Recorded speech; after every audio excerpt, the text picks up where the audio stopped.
Polar bears are important for a number of reasons. First of all, they're a critical part of the Arctic ecosystem. So they're at the top of the food chain, and the Arctic is a very rich place. We sometimes think of it as a frozen, or some people think of it as a frozen wasteland. But from the tiniest plankton that lives in the sea ice, to the ringed seal, to the polar bear, this is a really amazing ecosystem. It's a very special place, and the polar bear is a big part of it. And so it's important to keep that part of the ecosystem intact.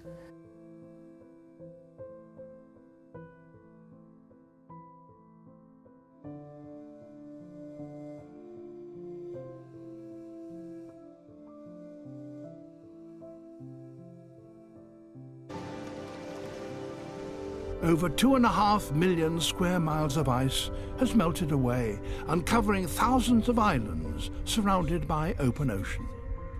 But in recent years, the scale of this melt has been growing. And for one animal, this is a critical issue. Look closely. The polar bear's world is melting.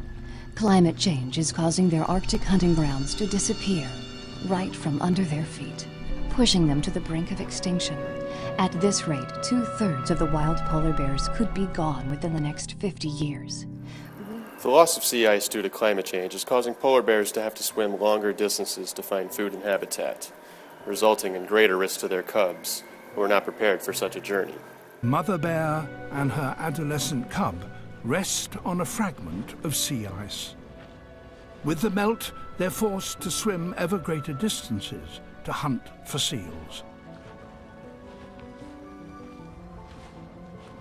Their Arctic home is increasingly vulnerable to a changing climate, and this year there has been even less ice than normal.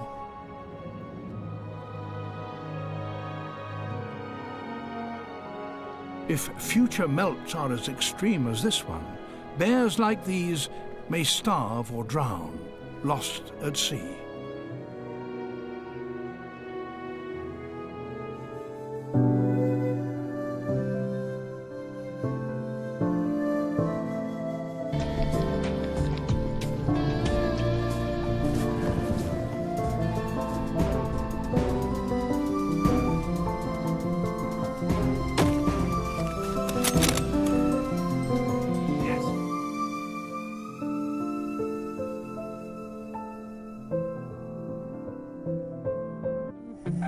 The race for oil and gas in the Arctic is on.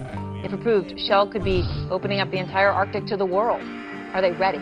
To lease 30 million acres of this ecosystem for oil and gas development. We believe that there are not enough protections for polar bears as part of this lease sale. The Minerals Management Service has predicted that 75 to 1,000 oil spills could accompany development here.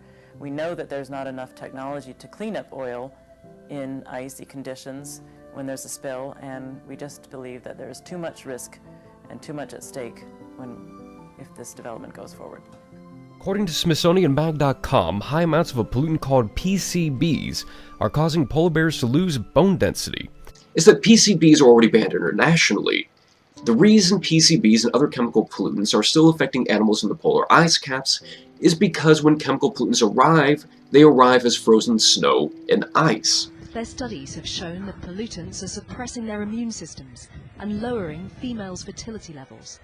And because of the double dose of toxics passed on to them from their mother's milk, scientists say Svalbard's polar bear cubs are among the most polluted animals on Earth.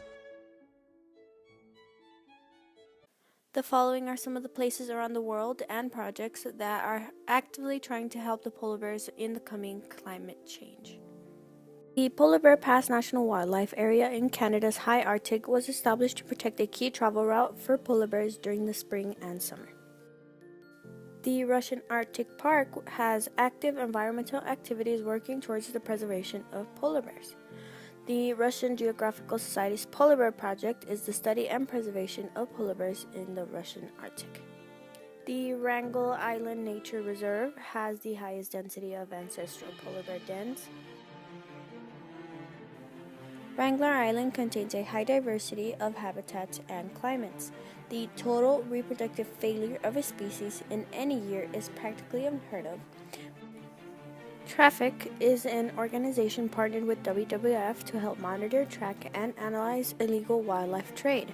Through traffic, recent analysis of trade in polar bears, they conclude that international commercial trade is not a major threat to polar bears.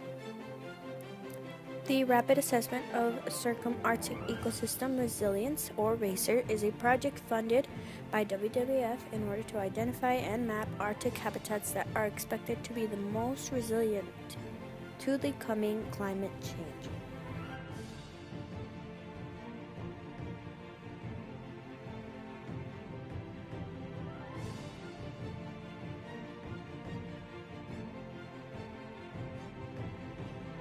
But what is the greenhouse effect?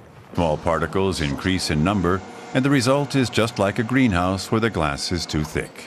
The amount of radiation is sent back to Earth, and the heat is unable to escape, causing temperatures to rise constantly on our planet.